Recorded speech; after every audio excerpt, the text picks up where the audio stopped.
শোলা কচুর ভাজাও যে এত টেস্ট লাগে আগে জানা ছিল না। দেখতে থাকুন পুরো ভিডিওটা।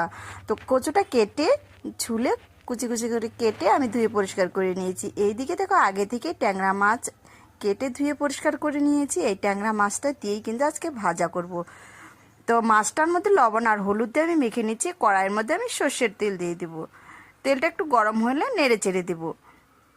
মাছ ভেজে আমি নামিয়ে ফেলবো। আর ভিডিওটি যদি ভালো লাগে অবশ্যই সাবস্ক্রাইব, লাইক, কমেন্ট করে পাশে থাকবেন। এপিস্ট ওপিস্ট করে ভেজে কিন্তু নামিয়ে নিচ্ছি। আর আমার রান্নার রেসিপিগুলো আপনাদের কেমন লাগে অবশ্যই একটু জানাবেন। মাছ নামিয়ে নেওয়ার পর আমি আরেকটু সর্ষের তেল দেব। তেলের মধ্যে দিয়ে দিচ্ছি কালো জিরে, শুকনো লঙ্কা আর তেজপাতা। তেজপাতাটা এখানে না দিলেও হতো, তাও দিয়ে দিলাম।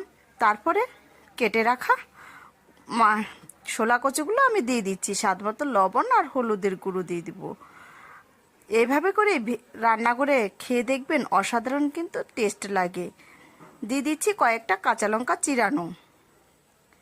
তারপরে এখানে দিচ্ছি রসুন আর কালো জিরে বাটা দিয়ে একটু ভাজা ভাজা করার পর ভেজে রাখা মাছগুলো আমি দিয়েই কিন্তু সুন্দর করে ভেজে কিন্তু নামিয়ে ফেলবো। তাহলে বাড়িতে একবার হলেও ট্রাই করে দেখবেন, খেতে কিন্তু গরম ভাতের সাথে অসাধারণ লাগে।